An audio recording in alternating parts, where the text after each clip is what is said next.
Bonjour et bienvenue dans Amis, le podcast où l'on se demande ce qui ne va pas chez David Lynch. Salut, moi c'est Marie et je ne comprends toujours pas David Lynch.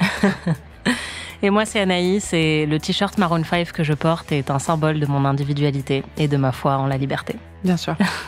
Elle porte vraiment un t-shirt Maroon 5, je tiens à le dire. Cette semaine, on plonge dans la face sombre, extrême et vulgaire de l'Amérique. Non, pas celle qui vient d'élire Trump pour la deuxième fois. Celle dépeinte par David Lynch dans Sailor et Lula, Palme d'Or 1990. Vous l'aurez compris, on revient dans cet épisode sur l'œuvre d'un de mes cinéastes préférés, auquel on avait déjà consacré une saison entière pour parler de Twin Peaks et Twin Peaks The Return. Marie, j'avoue que ces dernières années, j'ai pris beaucoup de plaisir à t'initier au monde de Lynch, mais je crois que là, t'étais quand même pas prête. Non, c'est vrai. Il faut Mark Frost au milieu, je pense, pour que je digère tout ça.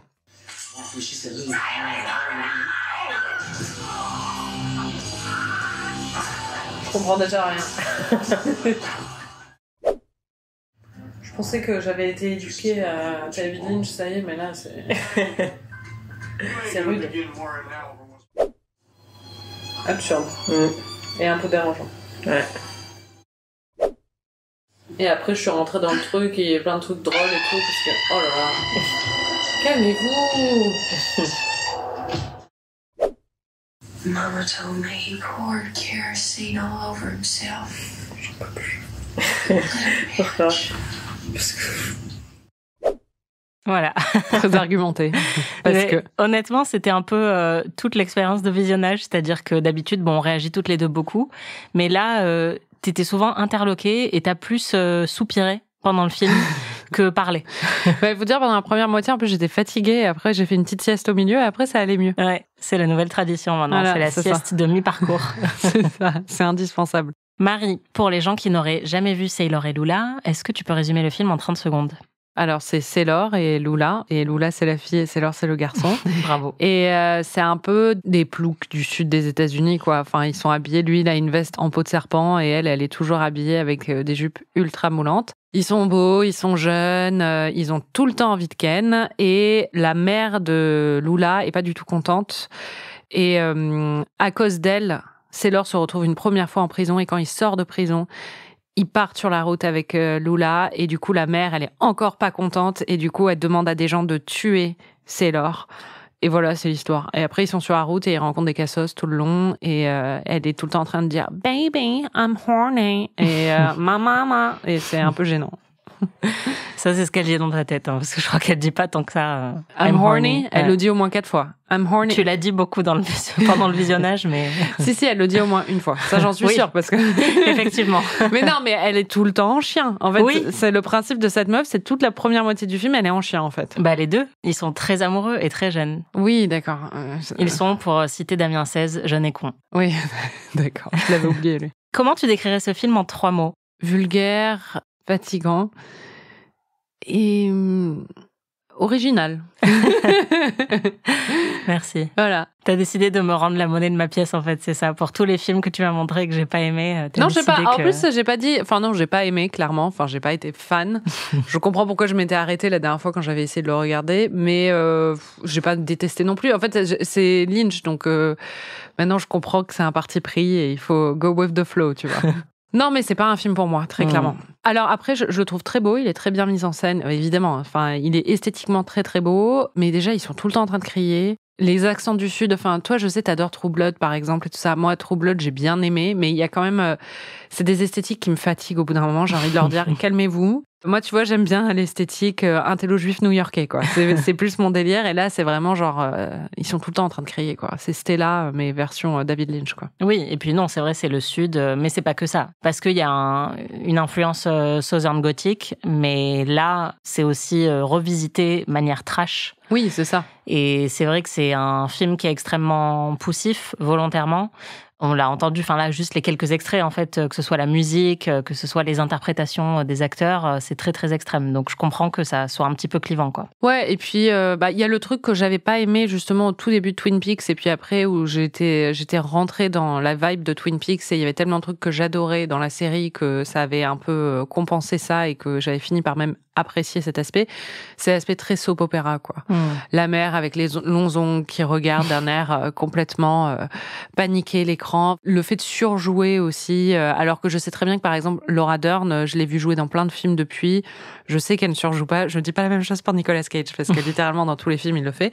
Mais là, elle a tout le temps un air un peu ahuri sur la tête. Tout est extrême, en fait, et tout est complètement exacerbé. Et c'est vrai que c'est pas mon esthétique, quoi, disons. Mais je respecte, hein. Il y a pas de problème. Tu disais que c'était pas un film pour toi. Est-ce que tu penses que David Lynch est un réalisateur pour toi? Pour le coup, dans Twin Peaks, il y a plein de moments où oui, tu vois. Enfin, il y a plein de moments où j'ai été vachement touchée et j'ai trouvé ça magnifique. Déjà la première saison de Twin Peaks, mais Twin Peaks The Return d'autant plus. Ou Twin Peaks The Return, vraiment, du début à la fin, même l'épisode 8 où ça part dans des délires... Clairement, ça me passe un peu au-dessus de la tête et c'est pas forcément ce qui me parle le plus dans Twin Peaks The Return, mais je respecte vachement et surtout, il y a plein de trucs que j'adore. Mais là, c'était beaucoup, quoi. Ouais. Non, mais je pense que de toute façon, moi, c'est ça que j'aime dans David Lynch, c'est que pour moi, il représente un peu la somme de plein de choses que j'aime et le mélange est tellement incongru que j'aime encore plus. Mais il y a toute une partie de lui qui est très sincère et qui a énormément de cœur. Et je pense que cette partie-là te plaît et te touche. Et en plus, il y a un sens esthétique quand même très fort chez lui. Et donc, je pense qu'il y a des œuvres qu'il a faites, notamment Mulholland Drive ou The Straight Story ou même Elephant Man, qui, à mon avis, te plairaient beaucoup parce que c'est des œuvres plus tristes, mais justement moins camp.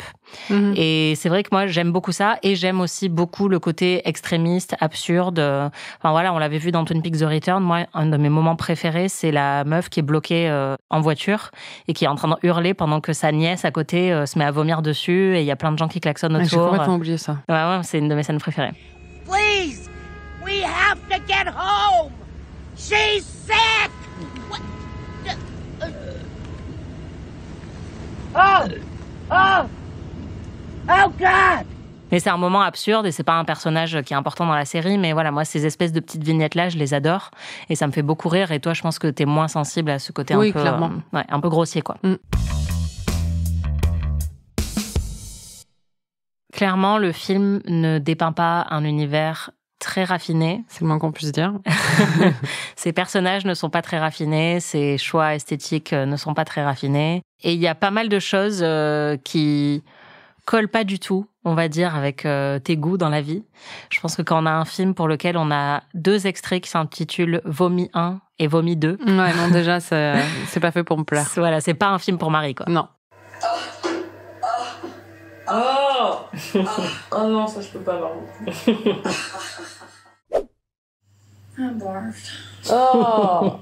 Tried to make it to the bathroom.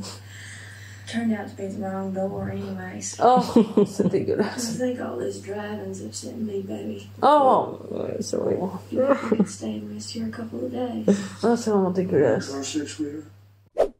Bon, je crois que tu étais assez sensible quand même à l'esthétique, puisque tu m'as dit à plein de reprises que tu trouvais ça très beau visuellement. Et c'est vrai que c'est assez unique aussi dans le parti pris visuel.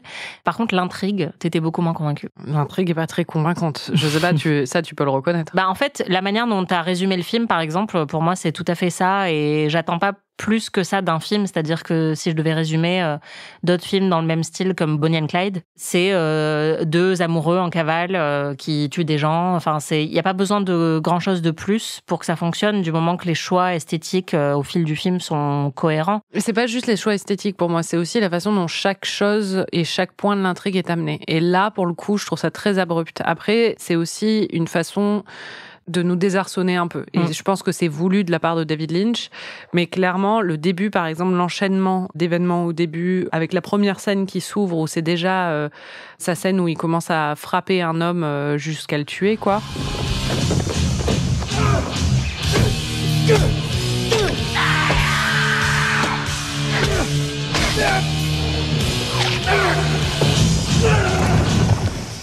Et il se retrouve en prison et après, tout de suite après, il est déjà sorti. Enfin, il y a le coup de fil entre la mère et la fille et après, il est déjà sorti.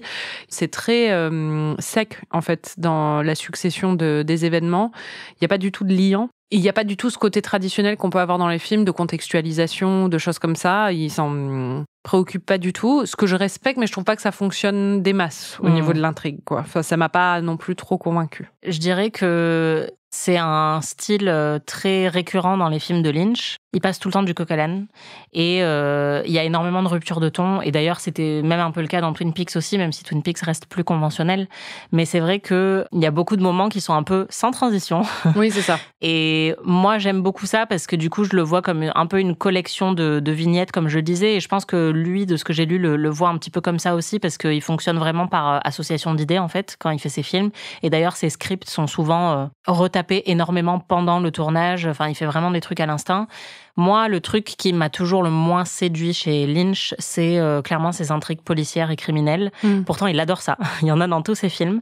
Et pour le coup, il fonctionne tellement de manière onirique et instinctive que pour moi, il n'y a pas du tout la linéarité nécessaire et la logique nécessaire pour une bonne intrigue policière. Si, il y a de la logique, mais c'est juste que il n'y a pas ce côté propre qu'on attend, tu vois, dans une intrigue criminelle où vraiment il y a une résolution à la fin et quelque chose qui est un petit peu, tu vois, où tout tombe sous le sens, quoi. C'est même pas propre, c'est minutieux, en fait. Ouais. Et il y a même pas de suspense, en fait. C'est-à-dire que t'as l'impression qu'il veut avoir des intrigues policières, mais sans avoir ce qui fait le sel d'une intrigue policière, qui est le fait de se demander ce qu'il y a dans Twin Peaks, pour le coup. Oui, il y a vraiment un vrai suspense par rapport à ça, mais tu sens, en tout cas, là, j'ai vu qu'un seul autre film de lui, donc...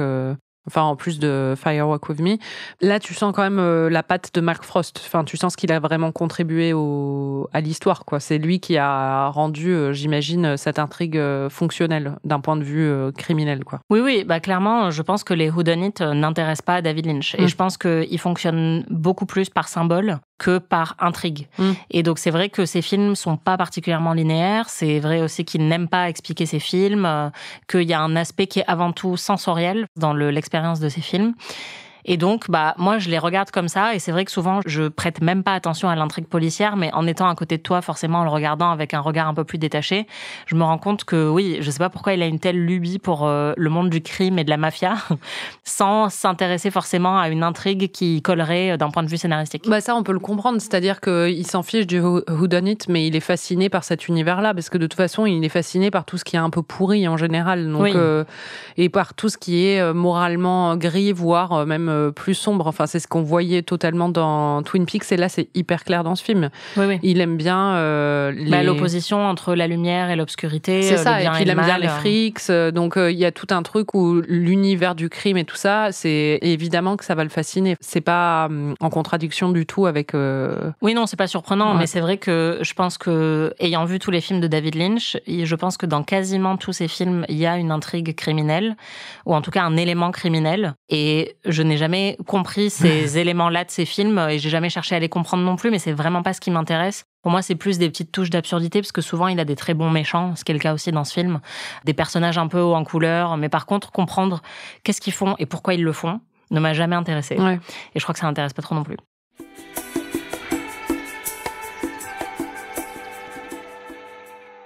On va passer en revue les personnages. D'abord, il y a Lula. Jouée par Laura Dern. Tu la décrirais comment ? Elle a 20 ans. C'est une très belle jeune femme qui est très vulnérable, qui a été violée par un proche de son père quand elle était adolescente, quand elle avait 13 ans, qui a un rapport très incestuel avec sa mère, ou en tout cas extrêmement étrange et dérangeant. On sent que sa mère est dans un rapport de projection et de protection un peu malsaine avec elle. Et elle est en quête de liberté, très clairement, et elle est très amoureuse de Sailor, et ce qui la définit dans cette relation, c'est le fait qu'elle est très attirée par lui, qu'elle a tout le temps envie d'avoir des rapports sexuels avec lui. Et elle a un côté un petit peu femme-enfant, quand même, dans son rapport. Enfin, on sent qu'elle n'est pas encore mûre, quoi. C'est marrant, je l'aurais pas du tout défini comme ça, moi. Ah ouais? Ouais. Vraiment vulnérable, c'est pas du tout le premier mot qui me viendrait pour la qualifier. Ultra vulnérable. Tout ce qu'on a comme contexte sur sa personnalité, c'est un énorme traumatisme qui a défini sa vie et dont on sent qu'elle n'a pas vraiment digéré. Je la sens très très vulnérable. Elle est complètement fascinée et au pit de son mec, quoi. Enfin, de façon, c'est une équipe évidemment, mais tu sens qu'elle est complètement folle de lui.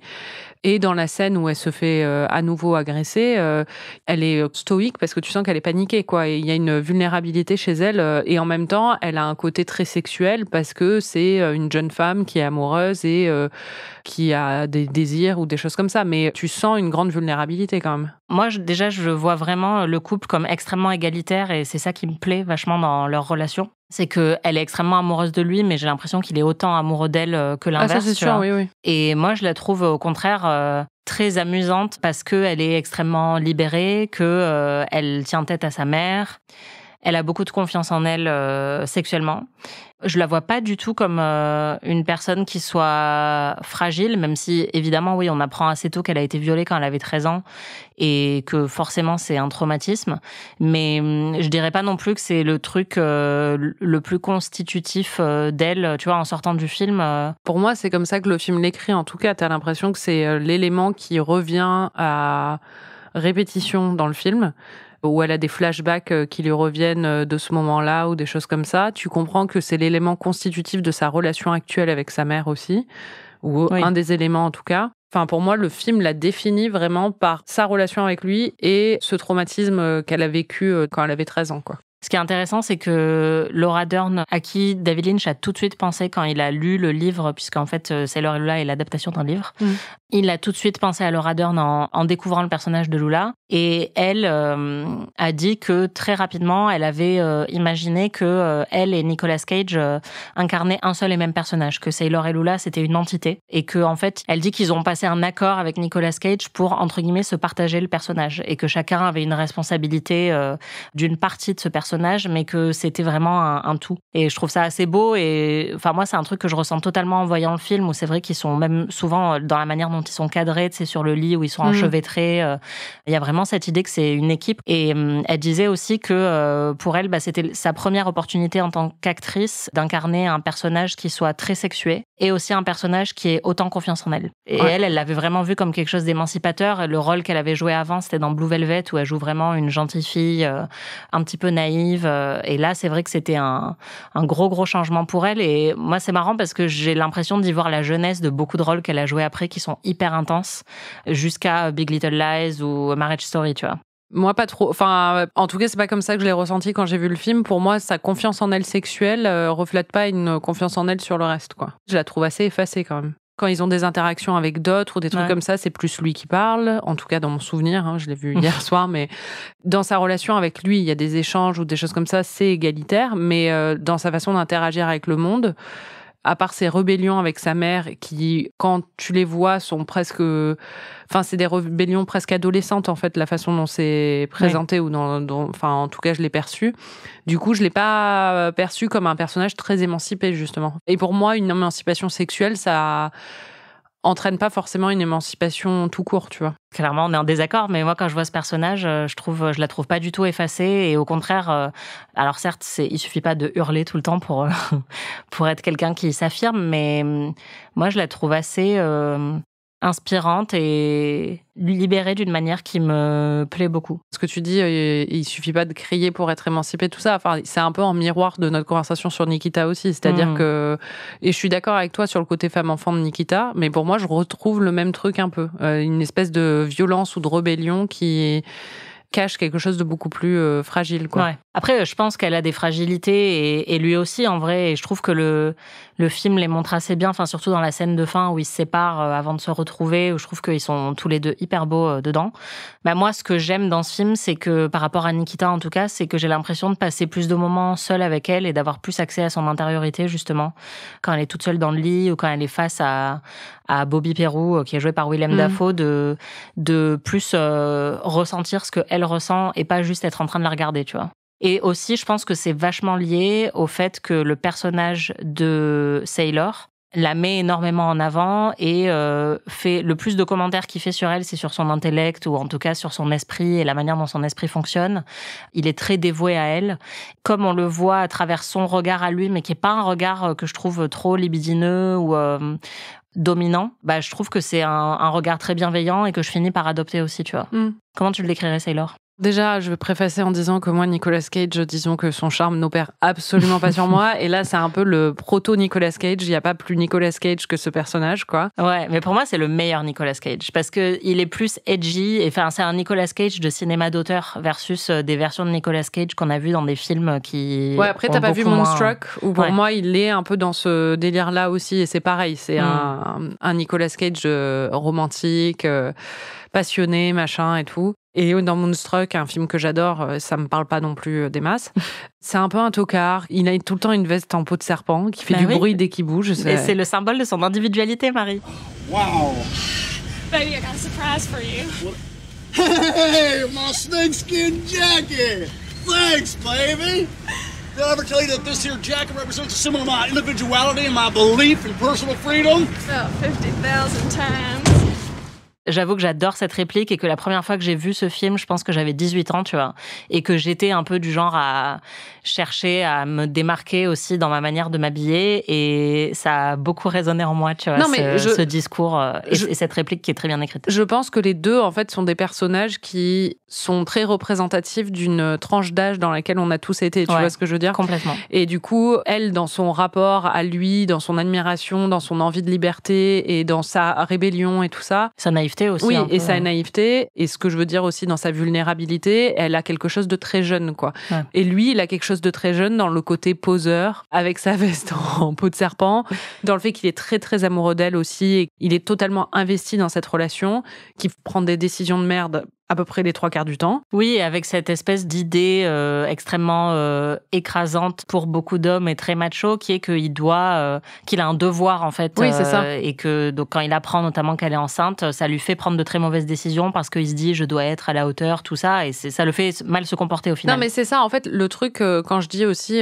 pour moi c'est un couple égalitaire, mais où les codes genrés sont quand même ultra marqués. C'est-à-dire que elle c'est la poupée hyper mignonne qui parle pas des masses, qui crie parfois et qui est très sexuelle, mais qui en même temps, même s'il admire son esprit, enfin moi j'ai pas vu grand-chose de son esprit, honnêtement, elle a tout le temps la bouche ouverte. Non mais franchement, tu dis qu'elle parle pas des masses, mais elle parle plus que lui, hein. Enfin, elle est tout le temps en train de blablater sur la couche d'ozone et sur le fait qu'elle a rêvé de tel ou tel truc hyper bizarre, vrai. Et à chaque fois, lui, il lui dit « Ah là, t'es vraiment bizarre comme meuf, quoi. » Ah ouais. Avec un air un peu amoureux. Moi, elle m'a pas marqué par son intellect. Et lui, c'est un peu le gros dur, mais au fond avec un cœur sensible et qui a envie de protéger sa dulcinée et de gagner de l'argent pour elle, quoi. Oui, bah c'est sûr que c'est très genré et c'est même comme ça qu'ils l'ont conçu, justement, quand elle parlait de ces deux facettes du même personnage. Oui. Elle a la facette féminine, lui la facette masculine. Et clairement, oui, là, il y a quelque chose de très, très genré. Après, moi, ça me dérange pas forcément, hein, c'est pas du tout une critique. Faut aussi préciser que Sailor fume depuis l'âge de 4 ans. Ouais, ça, c'est très drôle.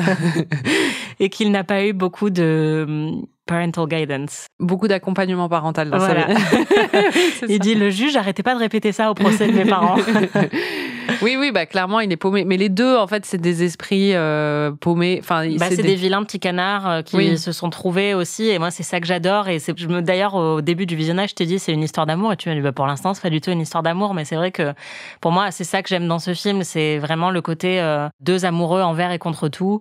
Et d'ailleurs, Lynch, il l'a décrit comme ça. Il a dit que c'était un film sur le fait de tomber amoureux en enfer. Tu vois, au milieu d'un monde de violence, eux deux, ils choisissent l'amour un peu malgré tout. Non, mais il y a un côté un peu Roméo et Juliette, quoi, parce que c'est l'amour impossible entre deux personnes très jeunes et qui sont complètement obnubilées par leur amour et qui prennent des décisions de merde. Ouais, sauf que ça finit bien, contrairement à Roméo et Juliette. Ouais. En fait, ils sont insupportables.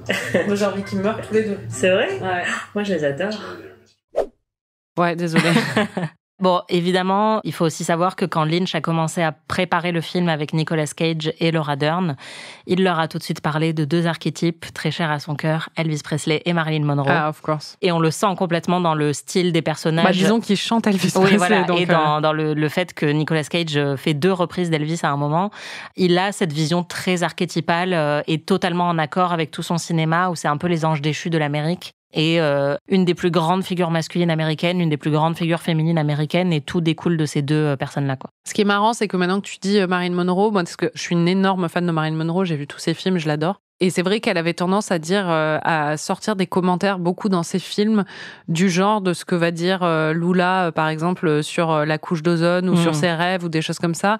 Elle faisait des commentaires où elle avait l'air complètement conne, mais en fait, il y avait plus de profondeur qui n'y paraissait derrière ce qu'elle disait. Donc, je vois la filiation dans les moments de dialogue de Lula, c'est sûr. Ouais. En même temps, ça va aussi appuyer ce que je disais sur la vulnérabilité et la fragilité. Pour moi, ce qui est plus beau chez Marilyn Monroe, c'est que justement, derrière ce côté va-va-voum et cette espèce de puissance sexuelle, et de charisme ultra sexuel qu'elle avait, et qu'elle avait parfois même malgré elle, elle avait une vulnérabilité qui était bouleversante. Et c'est ça qui fait tout le charisme de Marilyn Monroe. Et du coup, quand tu me dis qu'il s'est inspiré de ça, pour moi, c'est ça que je sens aussi dans la fragilité de Lula, quoi. Oui, non, je vois ce que tu veux dire. Autre petit fun fact, c'est Nicolas Cage qui a demandé à David, mon pote, à David Lynch, s'il pouvait porter une veste en peau de serpent dans le film. Ça m'étonne pas, ça devait même être la sienne ou un truc comme ça. C'est ça. Et du coup, David Lynch a intégré cet élément à l'histoire et franchement, je l'en remercie. Bon, tu l'as dit, ces personnages aiment beaucoup le sexe. Oui. Et j'ai eu l'impression que cet aspect du film ne t'avait pas trop plu. C'est romantique. Je sais pas. You're perfect for me too. Lui dit-il en regardant ses seins. You remind me of my daddy, you know. Super. Mama told me he likes skinny women with breasts stood up and said hello. Est-ce qu'on peut réagir à cet extrait? Elle lui dit, alors qu'ils sont en train de faire l'amour et qu'il lui parle de ses seins, tu me rappelles mon père. Oui. Lui aussi, il aimait les seins qui pointent vers le haut, quoi. Ouais, et qui disent bonjour. Voilà. Ouais, mais clairement, c'est tordu. Petite vulnérabilité, quand même. Mais c'est pas forcément une vulnérabilité. Pour moi, c'est plus que c'est tordu et gênant et un petit peu malaisant. Mais en même temps, c'est ce que Lynch adore faire. C'est exposer des idées comme ça qui sont un petit peu tabous. Mais je sais pas si ça la rend vulnérable. Au contraire, le fait qu'elle en parle comme ça, de manière si détachée, moi, je trouve ça surtout amusant, quoi. C'est amusant, c'est sûr.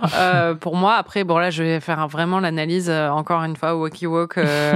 Mais ce que ça révèle surtout, c'est qu'elle avait une relation extrêmement incestuelle avec son père, et qu'elle a des grosses daddy issues, tu vois, elle est en train de dire à son amant qui est encore à l'intérieur d'elle et qui est en train de lui tripoter les nichons, tu me rappelles my daddy, en plus, en anglais daddy, c'est pas juste pape. Ouais, c'est chacun son kink, c'est mon papounet. Non, désolé, mais ce qui est marrant, c'est que même ça, là, maintenant, tu m'as mis sur Marilyn Monroe, donc je vais y être jusqu'au bout. Mais tu sais, t'as la chanson My Heart Belongs to Daddy, mon cœur est à papa, où elle dit ça. Et elle dit même dans la chanson My name is Lolita, tu vois. C'est l'infantilisation, en fait, de ces femmes-là, où justement, on les ramène à un rôle, comme tu disais plutôt, de femmes-enfants, où elles sont très visiblement sexuées, mais soumises d'une certaine manière. Du coup, pour moi, le côté femme-enfant, il est assez clair quand même. Ouais, sauf que je trouve que ce film-là subvertit tellement bien ça, parce qu'à aucun moment j'ai l'impression que Lola est soumise, que tu vois, ça me dérange pas, parce qu'elle est très en contrôle dans sa sexualité avec lui. Sometimes, Sam, when we're making love, you just about take me right over that range. Oui, bon, t'as un orgasme, c'est bon, allez. You are so aware of what goes on with me. I mean, you pay attention. And I swear, baby, you got the sweetest cock. Let me get right on with it. Franchement, ça va me rendre lesbienne.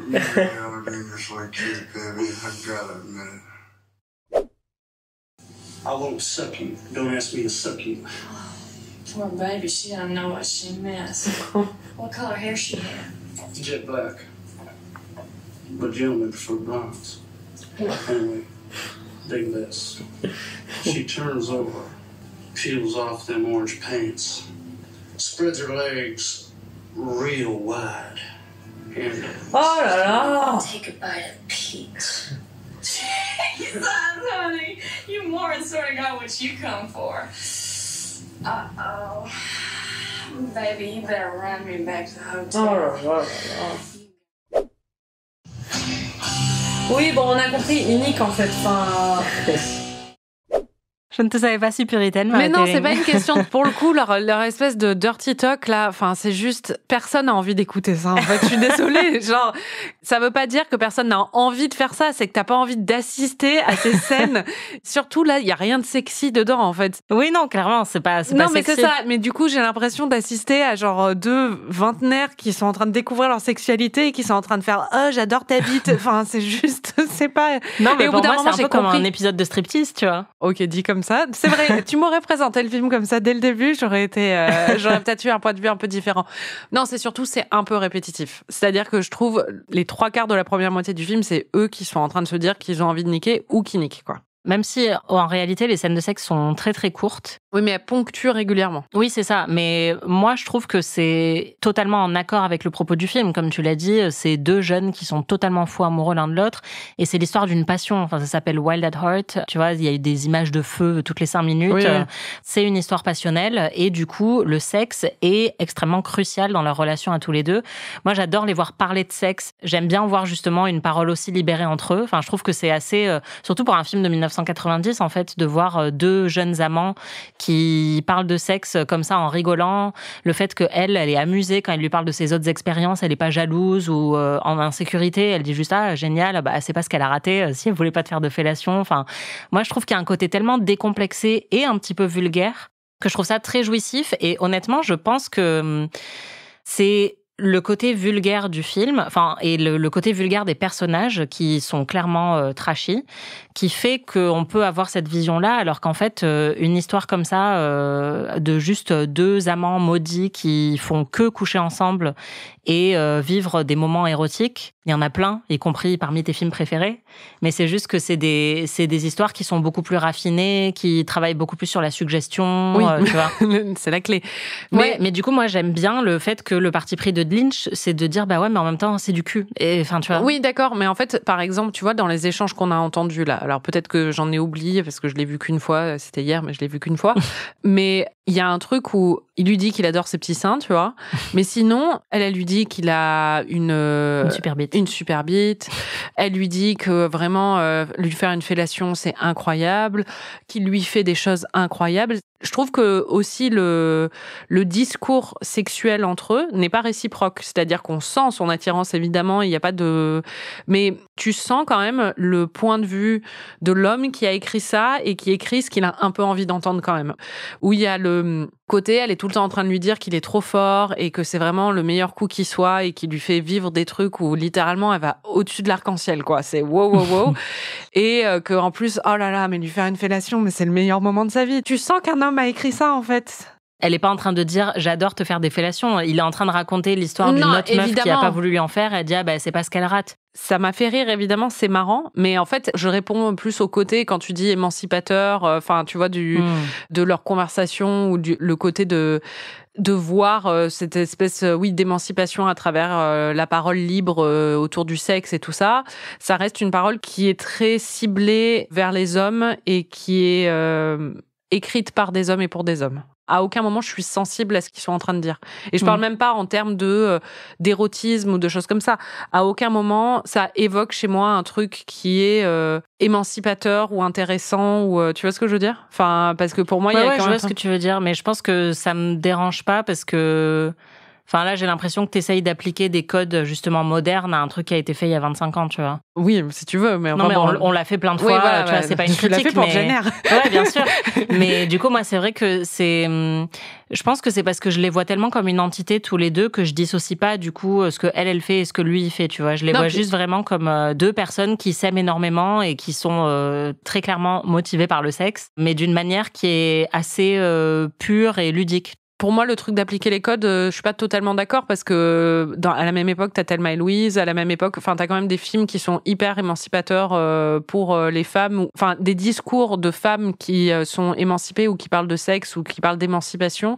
Il y en avait dans les années 90 aussi. C'est pas appliquer un prisme totalement délirant que de dire. Non, mais par contre, voir un film et regretter que ce discours-là n'y soit pas. Enfin, c'est même pas que je regrette, je n'y vois pas en tout cas du tout de discours émancipateur. À aucun moment j'ai dit que c'est un film sur l'émancipation sexuelle féminine, tu vois. C'est plus que je trouve ça hyper beau de voir deux personnages, notamment en 1990, qui ont juste des conversations très franches sur le sexe à deux.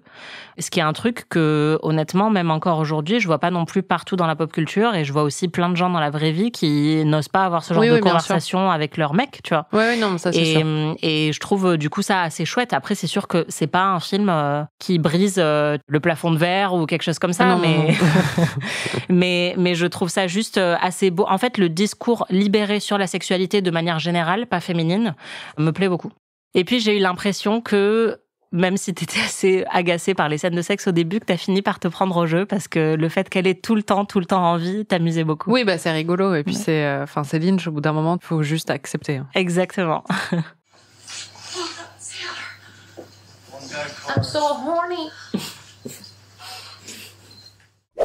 Après, tu disais ça toutes les 5 minutes, c'était très drôle. Ouais. I'm so horny. Ils ne font pas qu'avoir des rapports sexuels, parfois ils dansent aussi, sur du speed metal. Il y a plusieurs scènes sur lesquelles il danse et il y a plusieurs... Il a des high kicks, il donne des coups de pied incroyables. Ouais, c'est ça. Nicolas Ils sont Cage. très, très libérés aussi physiquement. En fait, je trouve qu'il y a un côté tellement cathartique dans le comportement que ces deux personnages ont. Et ça fonctionne très bien avec la musique. Et déjà, quand ils sont tous les deux à l'hôtel et il lui dit « We've got some dancing to do », et après, ils vont au club tous les deux et ils sautent comme des fous sur du speed metal. Et il y a un moment où ils entendent le même groupe à la radio. Et ils sont tous les deux dans le désert, dans la voiture, et ils s'arrêtent sur le bord de la route et ils se mettent à hurler et à danser dans tous les sens et à faire des high kicks. Et c'est très, très drôle.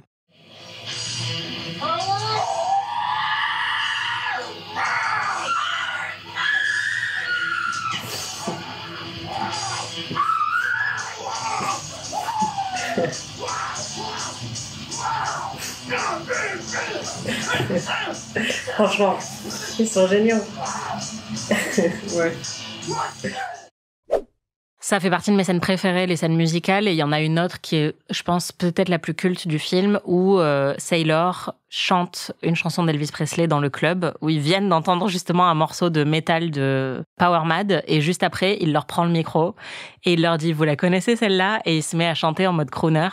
C'est très très drôle, parce qu'en plus, Lynch a rajouté des bruits de cris de femmes qui ne collent pas du tout à l'ambiance en fait de la scène, donc c'est totalement absurde et décalé. J'adore cette scène. You fellas have all the same power E had. Y'all know this one?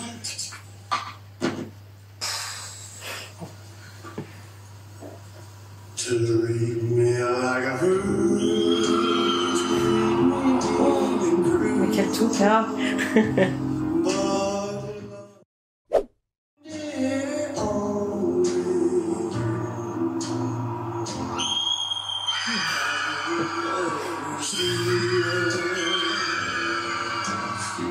C'est débile. C'est débile, mais j'ai beaucoup aimé cette scène. Ouais. Oui. En fait, je pense que les interludes musicaux de Lynch sont toujours appréciables. Je les aimais beaucoup dans Twin Peaks. Et c'est vrai que là, il y a un côté... c'est absurde, mais c'est assez joli, quoi.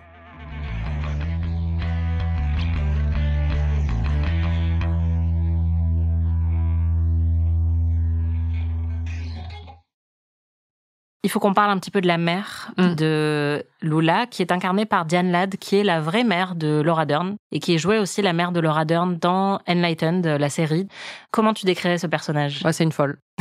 Non, mais il n'est pas très complexe. Tu comprends que il y a un truc qui est lié aussi à l'agression, enfin au viol qu'a subi sa fille, parce qu'elle l'a surpris de la scène juste après et elle a fait tuer le violeur. Mais après, la façon dont elle est décrite, c'est la Southern Belle vieillissante, un peu white trash, avec des ongles de 18 cm de long, rose fluo, une moumoute incroyable sur la tête. Un maquillage catastrophique. Voilà, on dirait une voiture volée et l'air toujours à moitié illuminé, quoi. Et il y a une scène où elle se couvre de rouge à lèvres, où là, elle est totalement en train de perdre la boule.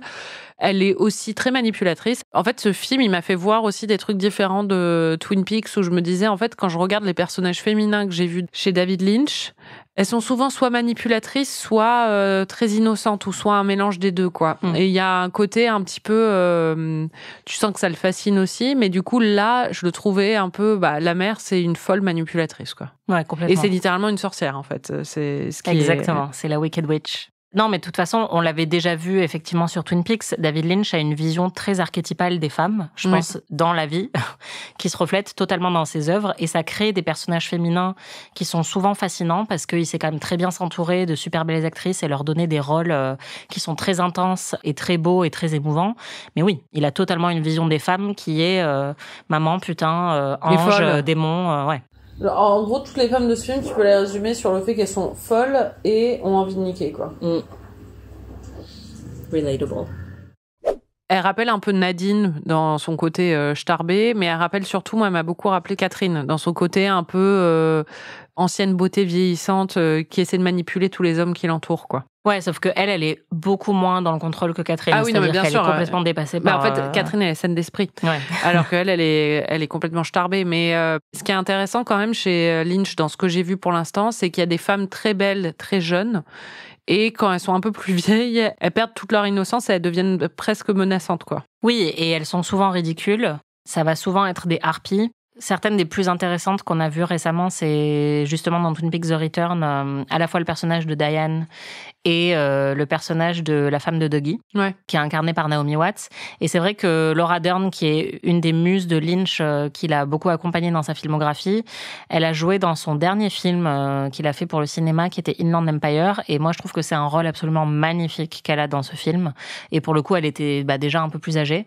Mais bon, je pense que peut-être qu'en vieillissant lui-même, il a aussi un peu complexifié la façon dont il écrivait les femmes plus âgées. Après, je sais pas, j'ai pas vu ses autres films de l'époque, mais quand tu regardes Twin Peaks, les 2 premières saisons, et quand tu regardes ce film-là, tu te dis que quand même, il a pas une très belle image des femmes d'âge mûr, quoi. Oui, non, c'est clair. Après, oui, c'est sûr que lui-même était assez jeune à l'époque. Oui, c'est ça. Et ouais, c'est un David Lynch très différent du Papy Lynch qu'on connaît aujourd'hui. Il faut aussi mentionner Johnny Farragut, qui est joué par l'incomparable Harry Dean Stanton, que tu aimes beaucoup maintenant. Oui, je l'aime beaucoup. Il est très touchant, de toute façon. Enfin, c'est un acteur où dès que tu le vois, et puis moi, je l'associe pour toujours à la scène dans Twin Peaks avec l'accident. Donc, je le vois, je suis bouleversée automatiquement. Et pour le coup, c'est le seul qui m'a émue, en fait, dans le film, parce qu'il est très amoureux de la mère de Lula, et du coup, il se fait un peu avoir, quoi. Je trouve que là aussi, il y a un parallèle intéressant entre la mère et Lula, qui ont toutes les deux, en fait, un homme qui leur est très dévoué et qui est relativement sain, et qui va être corrompu aussi par des forces beaucoup plus sombres et des personnages masculins beaucoup plus menaçants.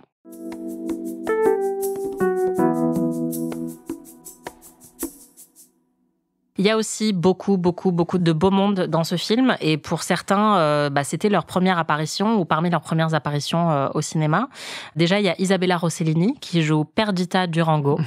C'était sa première apparition, elle ? Parce qu'elle elle était mariée avec Lynch à l'époque et tout ça, oui. Isabella Rossellini, qui avait déjà un des rôles les plus importants de Blue Velvet, où il y avait aussi Kyle MacLachlan et Laura Dern, et qui était en couple avec David Lynch. Et d'ailleurs, l'histoire, c'est que pendant le tournage de Wild at Heart, de Sailor et Lula, David Lynch a commencé à se mettre en couple avec Mary Sweeney, qui travaillait sur le tournage. Et visiblement, il a quitté Isabella Rossellini d'un coup de fil, alors qu'ils étaient quand même dans une relation très très sérieuse tous les deux. Et il lui a dit qu'il voulait plus jamais la revoir. Ça a l'air d'être un mec très très bien quand même. Ouais, c'est ça. Et donc elle raconte ça dans la biographie de Lynch. Ils s'en sont remis visiblement dans leur relation, mais elle dit qu'elle a mis énormément de temps à s'en remettre parce que c'était extrêmement violent.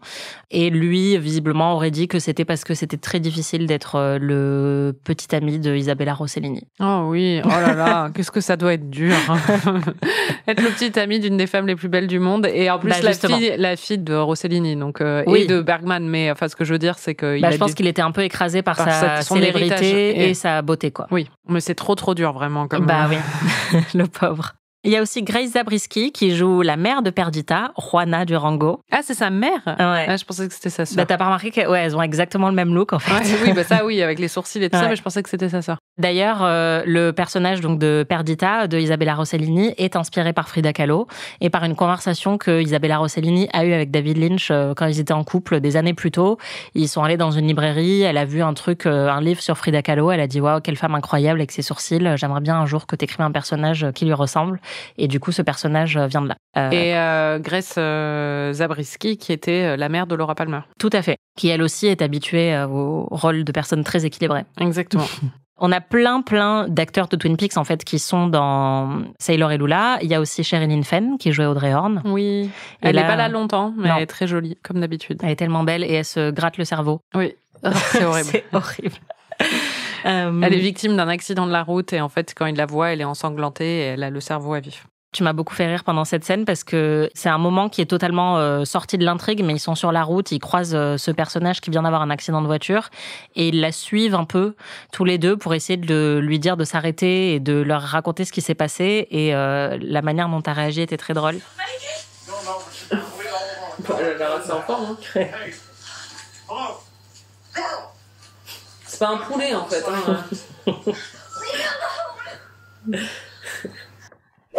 Il la poursuivait comme s'ils allaient l'attraper pour... C'est exactement ça. Franchement, t'as très bien décrit. Il y a aussi Jack Nance, qui est le meilleur ami de David Lynch et que l'on retrouve dans beaucoup de ses projets et qui jouait Pete Martell dans Twin Peaks. Ouais. Oh, she's dead. Wrapped in plastic. Bah oui, j'adore Pete Martell. Et il y a même, dans une des toutes dernières scènes, Cheryl Lee, la Laura Palmer, qui joue la bonne fée. Tout à fait. Et d'ailleurs, il y a aussi de l'autre côté de la caméra beaucoup de noms qu'on a retrouvés sur Twin Peaks. Le monteur de ce film, qui est Duane Dunham, était aussi le monteur et réalisateur de plusieurs épisodes de Twin Peaks. Et le compositeur, évidemment, c'est Angelo Badalamenti, The Goat. Et dès que tu as vu tous ces noms au générique, bah, tu étais déjà très contente parce qu'on sentait que tu retrouvais un petit peu de familiarité quand même. Oui, c'est vrai. Ah, Sherilyn Fenn. Comment elle s'appelle déjà ma préférée, Audrey Horne. Dis donc.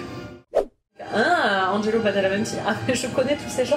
Je suis trop fière. Ouais, c'était un de mes trucs préférés dans le film, j'avoue. Ouais. C'est le Marvel Universe, mais avec... Le Lynch Cinematic Universe. Exactement. Ouais. Bah, ça, pour le coup, c'est un des aspects les plus plaisants aussi, je pense, de sa filmographie, c'est qu'il s'entoure quand même beaucoup des mêmes noms. Et donc, c'est vrai qu'il y a toute une petite équipe qu'on retrouve de film en film. Bon, il y a un dernier personnage dont il faut absolument parler. Faut-il? Peut-on l'oublier à jamais? Je pense qu'il faut, parce que c'est Bobby Perrault, encore un excellent nom, qui est incarné par Willem Dafoe. Et moi, je dois dire que c'est aussi sans doute parce que j'ai Dafoe. Oui, et toi, tu dis défaut. Ben oui. Mais il a pas de défaut. Bon, d'accord. C'est comme Braveheart. Bon, bref. On ne sera jamais d'accord sur ce genre de choses. Willem Dafoe, donc, qui est assez jeune dans ce film. Et moi, comme j'avais 18 ans quand je l'ai vu, bah, pour moi, ça reste un des plus grands rôles de Willem Dafoe. Je le trouve exceptionnel dans ce rôle. Je connais pas Willem Dafoe, moi. Je connais William Dafoe. Oh là là. Guillaume Dafoe. Oui, voilà. Qu'est-ce que t'as pensé du personnage de Bobby Perrault? Il est horrible. Il est dans une pub Zalando en ce moment dans le métro et je suis rentrée chez moi et je l'ai vu sur la pub et j'étais non. En plus, j'aime beaucoup cet acteur, mais là, le pire, c'est Chico, quoi. Il a les chicots pourris. C'est vraiment horrible. Il a que des gencives, en fait. Ouais, c'est ça. Il a des gencives avec des bouts de dents qui semblent avoir été un peu fixés dessus. Ah, c'est horrible. On lui a fait un dentier pour le film, très clairement. Bah, j'imagine. Non, qu'en penser? Mais il est dégoûtant, quoi. Il est ignoble moralement aussi, puisqu'il agresse sexuellement Lula et il a un côté extrêmement pervers. Et c'est le plus grand méchant du film, même je dirais plus que la mère, qui a des circonstances atténuantes, entre guillemets. Oui, enfin pour moi, la mère, c'est pas une méchante. Mais... c'est une icône. Non plus, mais... Non, mais c'est vrai que lui, il est vraiment répugnant. Ah, c'est dégueulasse, avec ses dents dégueulasses, là, c'est Chico. Après, moi, j'avoue, je sais pas si c'est à cause de ça, mais il est quand même un peu habitué au rôle de mec chelou, Willem Dafoe. Ah, toujours. Et du coup, moi, il m'a quand même toujours inspiré quelque chose d'assez sinistre, alors que ça a l'air d'être un mec assez sympa dans la vraie vie. Oui, bien sûr. Bah, c'est comme Steve Buscemi. Enfin, c'est des acteurs qui ont une gueule et du coup, mais Willem Dafoe, il était aussi dans Le Patient anglais. Et tu sais, il avait un côté un peu sinistre aussi dedans, où il était menaçant et tout ça. C'est vrai. Bah, il a cette voix aussi un peu éraillée, en même temps un peu nasale. Il a une gueule, quoi. Enfin, il a une gueule un peu hors du temps et tout ça. Il fait. Il a plus de pouces. C'est vrai qu'il a plus de pouces. C'est ça. ça. C'est ça la souffrance. Il était aussi dans Poor Things. Mais alors pour le coup, c'est devenu un vieux assez sexy, je trouve. Enfin, non. Non, mais ça marche assez bien parce qu'il garde toujours ce côté sinistre, mais en plus, il a une autorité qui s'est déployée aussi au fil des rôles et au fil de sa carrière. Il est très charismatique, donc oui. Bon, le film, évidemment, est un film de David Lynch, donc il est ponctué de plein de moments assez bizarres et absurdes, de petites vignettes qui semblent pas avoir énormément de rapport avec l'intrigue du film, puisque l'intrigue n'est pas vraiment la préoccupation principale. Il y a l'accident de voiture dont on a parlé avec Sherilyn Fenn. Il y a aussi l'histoire du cousin de Lula, le cousin d'elle, qui était surnommé Jingle Dale parce qu'il était obsédé par Noël et qui avait des cafards dans son caleçon. My cousin Dale was always fighting bad ideas. See, Dale loved Christmas. We used to call him Jingle Dale. He wanted Christmas to last all year long. He sure would scream out when his mama told him it was summertime and Christmas was 6 months off. Ah oui, putain, j'avais oublié ça. Tu me regardais avec un air totalement vide. Ouais, j'avais complètement oublié et c'était bien. Ouais, en plus, au moment où on l'a vu... non, parce que quand on l'a vu, tu m'as dit c'est ma partie préférée du film. Oui, parce que c'est délirant, donc c'est des moments où ça va tellement loin que t'es obligé d'accepter, quoi. Ouais. Mais les cafards dans le caleçon, quand même... Ah, c'est ignoble. Mais en fait, pour moi, c'est un de ces moments qui illustre exactement ce que j'aime chez David Lynch, et c'est ce dont je parlais tout à l'heure avec la scène de Twin Peaks The Return, avec la femme qui klaxonne dans la voiture et qui fait que hurler she's sick. C'est absurde. Ça n'a pas de prise sur l'intrigue principale du film, mais ça fait preuve d'une telle créativité et d'une telle imagination de la part de David Lynch. Enfin, je trouve ça assez génial. Et puis, le truc le plus absurde que t'as pas trop capté sur le coup, c'est que de temps en temps, on voit une sorcière qui apparaît. C'est un peu absurde et après, c'est rigolo parce que ça fait partie de ses délires et tout ça. Ouais. Mais encore une fois, c'est une femme âgée, c'est la mère et en fait, c'est une sorcière, quoi. Quoi? Pourquoi quoi? La sorcière, quoi. C'est chelou. C'est sa mère? Non. Est-ce qu'elle en parle, Mona Chollet, dans son livre? Est-ce que tu as compris pourquoi la sorcière? Ah, mais c'est une référence au Magicien d'Oz, mais... Enfin, tu me l'as dit, donc... mais je n'ai jamais vu le Magicien d'Oz, ce qui est pas bien, je sais. Effectivement, c'est une référence au Magicien d'Oz qui devient très explicite à la fin puisque le personnage de Sheryl Lee joue Glinda, la bonne fée, oui, ou la bonne sorcière, qui est un personnage du Magicien d'Oz et elle porte exactement la même tenue. Lui dit « Ah, c'est la bonne fée ». Donc, c'est même pas un hommage, quoi. C'est très évident. Et effectivement, la mère de Lula, elle est plus représentée comme la méchante sorcière qui leur veut du mal. Et d'ailleurs, à la fin du film, Lula jette un verre d'eau sur la photo de sa mère avant d'aller retrouver Sailor. Et la photo disparaît et c'est comme si sa mère s'évaporait, comme si elle avait rompu le mauvais sort. Donc, on est clairement en dehors d'une histoire réaliste dans tous les cas.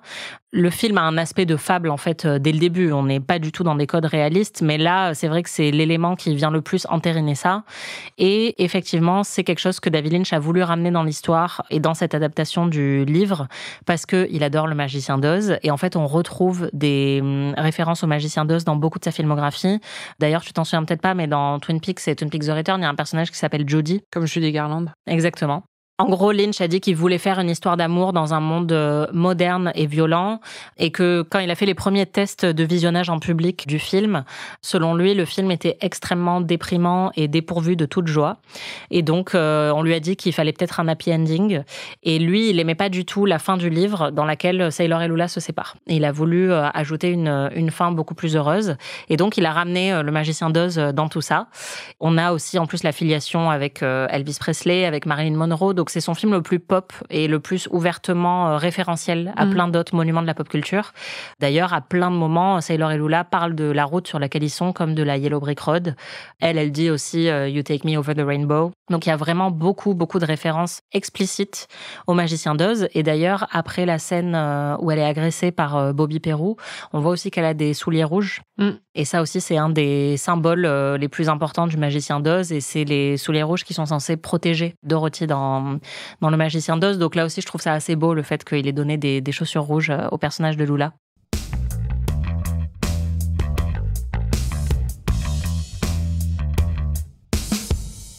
Je m'attendais à ce qu'on ait ce débat, puisque de toute façon, c'est indissociable de l'œuvre de Lynch. Et là, forcément, on retrouve l'ambivalence du réalisateur sur la violence faite aux femmes. On l'avait déjà vu avec Twin Peaks et on en avait parlé sur Fire Walk With Me. Ça reste un des cinéastes masculins et tout court qui a le plus parlé de violences sexistes et sexuelles à l'écran, ce qui est assez remarquable. Mais il entretient aussi une fascination évidente avec ça. C'est-à-dire qu'il en met dans tous ses films. Clairement, c'est quelque chose qui le captive. Et moi, j'ai toujours trouvé qu'il en faisait un portrait très brut, très viscéral. Et donc, je préfère ça qu'une sexualisation ou une minimisation de la violence sexuelle. Mais il y a quand même plein d'aspects qui sont dérangeants dans la manière dont il filme ça. Et là, clairement, t'as pas été très réceptive aux propos du film sur la violence sexuelle, je pense. Mais il adore les histoires quand même de jeunes filles abusées. Non, en fait, ce qui me dérange, c'est que il essaie d'avoir le beurre et l'argent du beurre. C'est-à-dire que d'un côté, il va parler des violences faites aux femmes et de l'autre côté, il va très clairement objectiver les femmes dans son film. C'est-à-dire qu'il y a un nombre incalculable de nichons. Et on sent qu'il a un type de nichon qu'il aime particulièrement, à part le moment où il y a un peu les frics qui sortent, enfin, qui sont censés être des frics qui sont 3 femmes très grosses. Sinon, c'est toujours des petites meufs avec des petits seins qui pointent, qui disent bonjour, voilà. Et en fait, il y a énormément quand même de scènes de nudité féminine dans ce film, alors que pas du tout de scènes de nudité masculine. T'as même des scènes qui sont, t'as des scènes qui sont complètement gratuites. C'est-à-dire qu'il y a un personnage où on le voit juste se faire masser par 2 femmes avec les seins à l'air, quoi. Alors qu'il est en train de parler au téléphone et qui pourrait très bien, ça établit le personnage, mais on n'a pas besoin de l'établir de cette manière. Et donc, dans le même film, avoir cet aspect-là et avoir après un propos sur les violences sexuelles, je trouve ça un peu hypocrite. La façon dont il filme les femmes dans ces moments-là, ça contribue pour moi à une culture du viol. Donc après, avoir un propos sur la culture du viol dans le même film, et alors, je sais très bien qu'en 90, on n'est pas en train de parler de culture du viol ou quoi que ce soit, mais enfin bon, avoir les 2 éléments dans le même film, du coup, pour moi, ça décrédibilise complètement son propos s'il en avait un sur les violences sexuelles contre les femmes, quoi. Je pense que, clairement, à mon avis, je le connais pas, mais on a déjà parlé du fait qu'il y a eu un événement fondateur dans son enfance, oui, c'est qu'il a croisé une voisine du quartier la nuit qui titubait dans la rue, nue et couverte de coups et qui venait de s'échapper donc d'une situation violente. Et c'est quelque chose une image qui l'a beaucoup marqué, et donc on retrouve beaucoup dans sa filmographie. Et en même temps, c'était aussi la première fois qu'il voyait une femme nue, et donc c'est indissociable, je pense, d'un certain érotisme dans sa tête. Et donc ça, forcément, ça peut être un peu dérangeant. Je pense que le propos qu'il a en permanence sur le bien et le mal, ou la lumière et l'obscurité, est nourri par ça aussi. Je pense que c'est quelqu'un qui est persuadé que le viol est sans doute la plus grande forme d'obscurité, ou que les violences sexuelles sont une représentation absolue du mal. Je pense que c'est ce qu'on retrouve dans Twin Peaks aussi. Oui. Et qui est très intéressé par le tabou qu'il y a autour de ça. On le voyait dans Twin Peaks. Et là, moi, par exemple, j'adore le fait que, justement, c'est Sailor qui lui dit « Ah, mais tu m'as raconté que ton oncle t'avait violé », et que, justement, Lula en est tout de suite parlé, en fait, à son petit ami, lui raconter ça, que ce soit un sujet de conversation entre eux. Je trouve ça assez fort parce que ça reste un tabou énorme, même encore aujourd'hui. À côté de ça, clairement, je suis d'accord avec toi sur le fait qu'il y a beaucoup de nudité féminine dans ces films. Il y a des moments où je trouve que c'est érotisant. Là, il y a plein de moments dans le film où je trouve pas que ça le soit, mais c'est vrai que c'est quand même des femmes à poil. Elles sont pas filmées, tu vois, genre découpées, comme ce qui a été critiqué souvent sur le male gaze, où on a un gros plan, etc. Elles n'existent que pour être des femmes avec les seins à l'air. Ouais, c'est ça. Elles sont clairement des objets pour les hommes qui les utilisent comme des objets dans ce film. Et donc, je suis complètement d'accord. Je pense que je dois admettre que j'ai un biais sur ces scènes-là, ou que je veux pas les voir, ou que je veux les voir différemment parce que j'aime tellement Lynch. Oui, je sais. Que je pense qu'il y a 10% ou 15% de sa filmographie qui me dérange, et c'est ces 15%-là, et que j'en fais un petit peu abstraction. Donc je reconnais que, à mon avis, j'ai des œillères par rapport à ça. Moi, ce qui me dérange le plus, c'est vraiment dans la scène où Bobby Peru essaie d'agresser Lula. Oui, elle a l'air d'y prendre plaisir. Et il y a vraiment, en fait, un moment où la scène dérape, et où même dans la manière dont c'est filmé, ça devient érotique. Et pour moi, c'est une trahison de faire ça aussi à ce personnage qui est traumatisé par la violence sexuelle. Donc j'avoue qu'il y a quelque chose de très ambivalent qui me plaît pas forcément là-dedans. Et c'est très difficile de réconcilier mon amour de David Lynch avec ça. Et franchement, si tu vois les autres films de Lynch, alors tu verras qu'il y a d'autres types de seins. Ça, par contre, je peux te confirmer qu'il y en a pour tous les goûts. Mais clairement, c'est un débat. Si je te montre Mulholland Drive, on aura le même débat. Si je te montre Lost Highway, on aura le même débat. Enfin, c'est un truc qui est constant, quoi.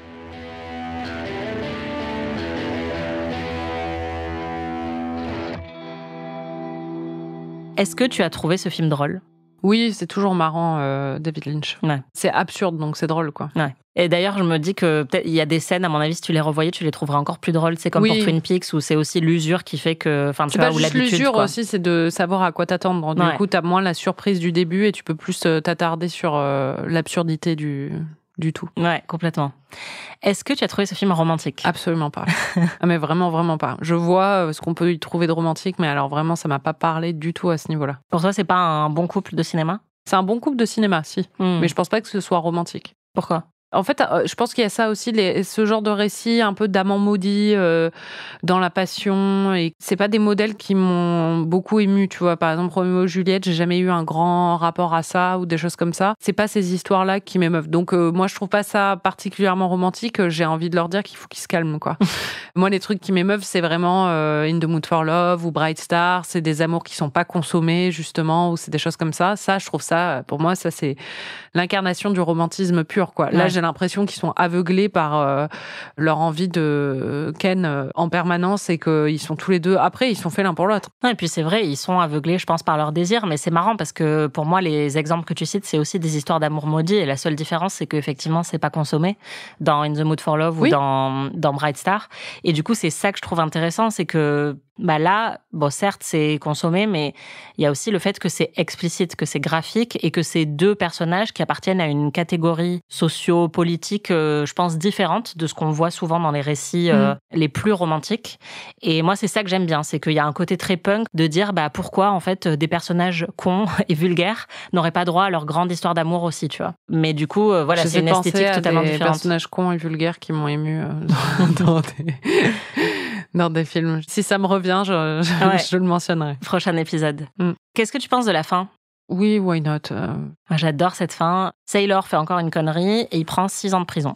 Lula est enceinte, donc elle a leur enfant pendant que lui, il est en prison. Elle continue à correspondre avec lui et puis elle va le chercher le jour de sa libération, contre évidemment les conseils de sa mère. Elle va le chercher en voiture avec leur fils. Et qui a un mulet. Ouais, qui a un mulet. Toujours les mulets. Hein. Tout à fait. Et la voiture qui a une moquette zèbre sur le pare-brise. C'est génial. Et donc, leurs retrouvailles sont un petit peu gênantes parce qu'ils se sont pas vus depuis très longtemps, qu'ils ont grandi tous les deux, puisqu'ils étaient quand même très jeunes quand ils se sont séparés. Et donc, en fait, au bout de quelques minutes, il lui dit, écoute, ça va pas marcher. T'étais très heureuse sans moi pendant ces 6 ans, donc je préfère m'en aller. Et donc là, elle est déchirée, lui aussi. Il se fait tabasser par des mecs dans la rue. Et dans son délire post-passage à tabac, il aperçoit la bonne fée qui lui dit si tu crois vraiment en l'amour, n'abandonne pas. Et il lui dit I'm wild at heart. Je suis vraiment sauvage de cœur. Et elle lui dit si t'es sauvage de cœur, vas-y, poursuis ton amour. Et donc là, c'est vraiment une scène purement romantique où il fait demi-tour, il court dans la rue, il escalade les voitures, il monte sur son pare-brise devant elle et il lui dit je t'aime et il commence à chanter Love Me Tender. Love me tender. Sailor. Love me sweet. Never let me go. Ouais, bon, ça c'est cool. Mais c'est attendu, le Love Me Tender, tu vois, parce que c'est mentionné 2 fois, c'est un truc récurrent où la première fois qu'il lui chante du Elvis Presley, elle dit pourquoi tu m'as pas chanté le Love Me Tender et il lui dit c'est parce que je le chanterai qu'à ma femme, la femme que j'épouserai, quoi. Et elle lui redit à un moment j'aimerais que tu me chantes du Love Me Tender. Donc au moment de la fin, je t'ai dit il va lui chanter Love Me Tender parce que c'est évident, quoi. Donc mais c'est vrai que c'est joli. Ouais, ça marche super bien parce qu'en fait c'est une demande en mariage, c'est un peu comme justement le cousin Jingle Dell, c'est une manière détournée de dire il y a une histoire de santé mentale dans la famille, là, c'est une manière détournée de faire une déclaration d'amour et une demande en mariage. Et en plus, c'est Nicolas Cage qui chante lui-même ces 2 chansons et qui les chante très bien. Et c'est le générique de fin où il est en train de chanter et elle est complètement bouleversée. Moi, je trouve ça très, très beau et super romantique. Et je suis très contente que David Lynch ait choisi cette fin plutôt qu'une séparation éternelle entre les deux parce que ils étaient faits pour être ensemble. Non, c'est une jolie fin, T'as raison, je suis peut-être snob, hein. C'est pour ça peut-être qu'ils m'émeuvent pas. Non, mais en tout cas, je pense que c'est un truc auquel on doit réfléchir, quoi. C'est-à-dire qu'on est sans doute plus habitué à certains types de personnages qui reçoivent certains types de récits, tu vois. Et souvent des personnages un peu plus chics. Et aussi, comme on le disait, qui vont être beaucoup plus dans la retenue et la suggestion, Alors que là, tout est dit et tout est fait et tout est Ah, montré. vraiment, tout est dit. quoi.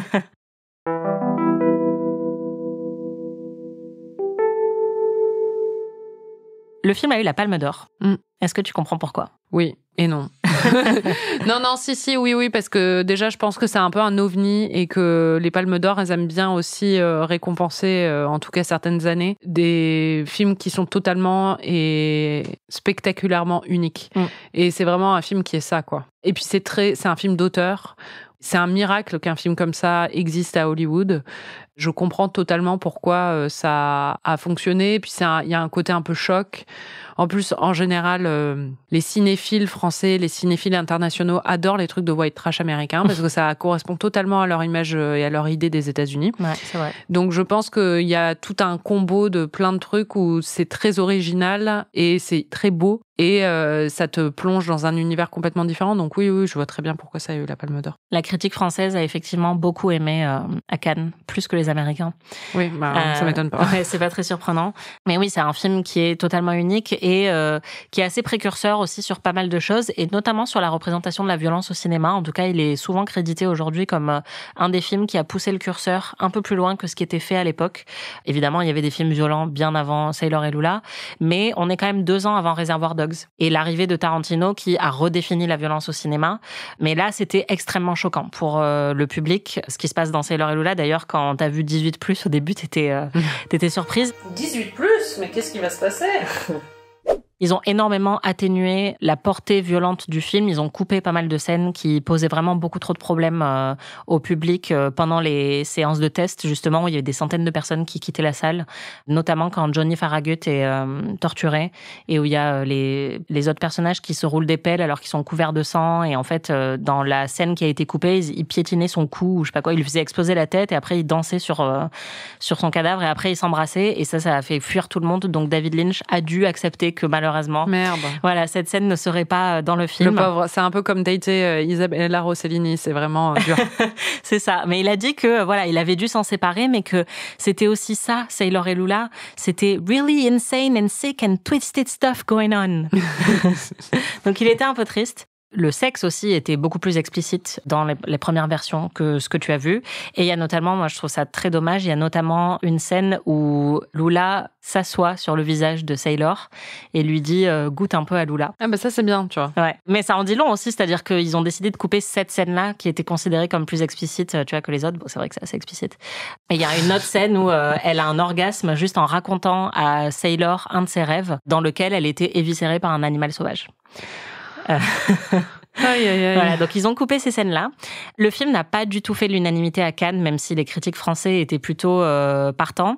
Quand le président du jury, qui était Bertolucci... Ça explique beaucoup aussi. C'est ça, il y avait Blier aussi dans le jury. Ouais. Donc, quand il a été annoncé que Sailor et Lula avaient gagné la Palme d'Or, il y a eu énormément de huées dans le public. Et apparemment, une des personnes qui menait le plus les gens qui huaient était Roger Ebert, qui était rouge de colère. Ah bah franchement... Bravo Roger. Bravo Roger. Roger Ebert qui d'ailleurs avait aussi été assez choqué par Blue Velvet, le film précédent de David Lynch. Si vous retrouvez en ligne, il y a la vidéo de sa critique avec Gene Siskel, où ils n'étaient pas d'accord tous les deux et ils trouvaient que c'était dégradant et humiliant pour Isabella Rossellini. Et là, ce qu'il n'a pas du tout aimé dans Sailor et Lula, c'était le côté pop, où il disait qu'en fait Lynch se déguisait derrière un côté humoristique et pop et que donc c'était malhonnête de juxtaposer de la violence à ça. Mais c'est fou en fait de voir une critique comme ça, justement 2 ans avant que Tarantino débarque quoi.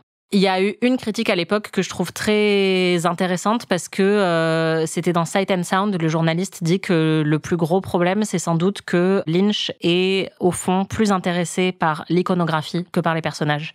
Et que si on regarde le film comme ça, un film qui parle de corruption, de bien, de mal, de passion, c'est génial. Mais c'est vrai que les personnages, en fait, ne sont que des symboles. Diane Ladd a été nommée à l'Oscar du meilleur second rôle féminin pour ce film. Moi, c'est pas tartiner la tronche pour rien. Exactement. Faut dire qu'elle donne tout. Hein. Ça, j'étais surprise aussi. Je pense que tu mets des belles œillères parfois. Parce que, par exemple, le cliché de la folle mal coiffée, on en a déjà parlé plein de fois, c'est un truc qui nous insupporte. Oui. Et là, c'est vraiment... J'ai jamais vu ça à ce point. C'est-à-dire, c'est une folle mal coiffée, mais en plus, qui se peinturlure la tête avec son rouge à lèvres, quoi. Vraiment, je pense que si je découvrais toute la filmographie de Lynch aujourd'hui, j'aurais peut-être pas le même regard, tu vois. Et c'est un truc, que j'essaye de réconcilier en moi-même. Non, mais je comprends. Ah oui, je voulais juste dire aussi que la petite moustache de Bobby Perrault, c'était l'idée de Willem Dafoe. Il fait beaucoup contribuer David Lynch. Il prend beaucoup les idées de ses collaborateurs. Il ressemble à Gomez Adams. Ouais. Et tu as aussi reconnu une des chansons phares de la bande-son de ce film. Il y a beaucoup de métal, il y a du Elvis, mais il y a aussi la chanson Wicked de Chris Isaak, qu'on a trouvée à plein d'endroits différents de la pop culture, dans des films et dans des séries. C'est celle qui fait na, na, na, wanna fall in love. Et ce qui est marrant, c'est que ils ont fait un clip de cette chanson pour la sortie de Sailor et Lula. Et ce clip a gagné un prix et c'est David Lynch qui l'a réalisé. Bon, est-ce que ça t'a donné envie de découvrir la suite de la filmographie de Lynch ou ça y est, t'es dégoûtée? Non, je suis pas dégoûtée. Moi, de toute façon, Mulholland Drive, c'est sur ma liste, c'est sûr. Et Straight Story, vu ce que tu m'as dit aussi, le reste, ça va aller. Je pense que c'est un choix judicieux. C'était Ami. Merci Marie. Merci Anaïs. Et merci à vous tous de nous avoir écoutés. Si vous découvrez ou redécouvrez ces doudous 90s en même temps que nous, n'hésitez pas à partager vos impressions sur notre compte Instagram Ami le podcast. On adore lire tous vos commentaires et vos questions. Si vous avez aimé cet épisode, laissez-nous 5 étoiles et un petit commentaire et vous pouvez évidemment nous hyper auprès de tous vos amis. On se retrouve la semaine prochaine pour de nouvelles aventures. Ami est un podcast d'Anaïs Bordage et Marie Telling, produit par Slate Podcast. Direction éditoriale Christophe Caron. Production éditoriale, prise de son et réalisation Aurélie Rodriguez.